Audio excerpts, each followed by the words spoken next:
Let's talk in a little bit more detail now about reviewing a research paper. There are certain aspects of a research paper that you expect to see in a manuscript, and let's go over what those are so that if you're reviewing a research paper, you know exactly what to look for.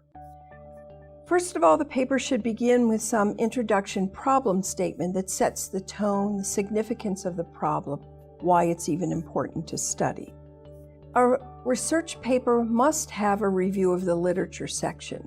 I'm so surprised as an editor of the number of research papers I receive for which there's absolutely no review of the literature.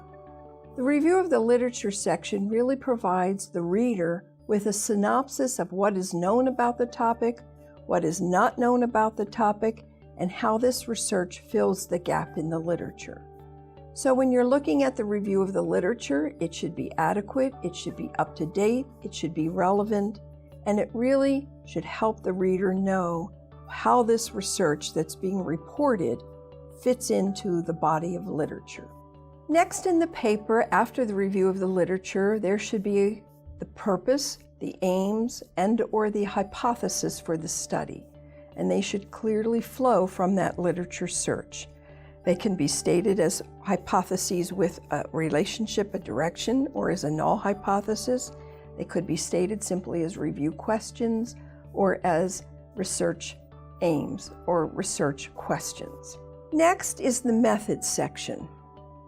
And here we want to have first to be assured that the research was approved by an institutional review board.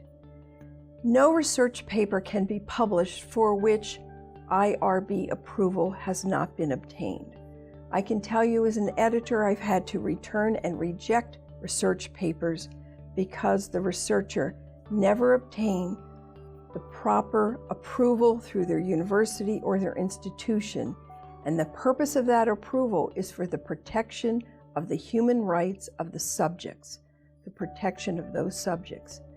So do not even bother to submit a research paper if you cannot provide a statement in the paper that you had the Institutional Review Board approval for your research. Next, in the methods section, you want the author to describe their sample. What was the inclusion criteria, the exclusion criteria? How were the sample obtained? As a reviewer, you need to make sure that the sampling method really is appropriate for the research question. Is the sample size adequate? Does it reflect the appropriate population? Next, you'll critique the research design. Is the design the appropriate design to answer the research question? Is this really a pilot study, or is this a regular research study? That should be clarified right from the start. In the design, the author should tell you about the variables that are being studied, the independent and dependent variables, and any confounding variables. All of this should be laid out clearly in the methods section. Also, data collection procedures should be clear. And if a reader would want to replicate the study, the collection process should be so clear that they would be able to replicate if needed. The next step in the review of the research article is to look at the instruments section of the paper. Are the instruments described adequately?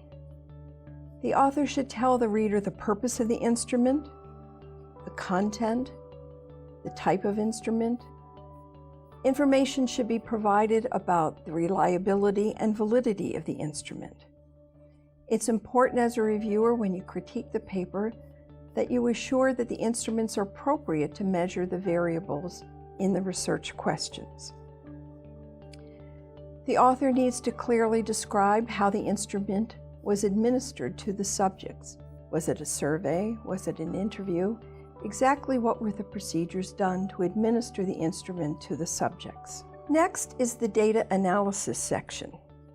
In this section, you want to be sure that the appropriate statistical tests were used based on the level of measures and based on the variables that were being studied.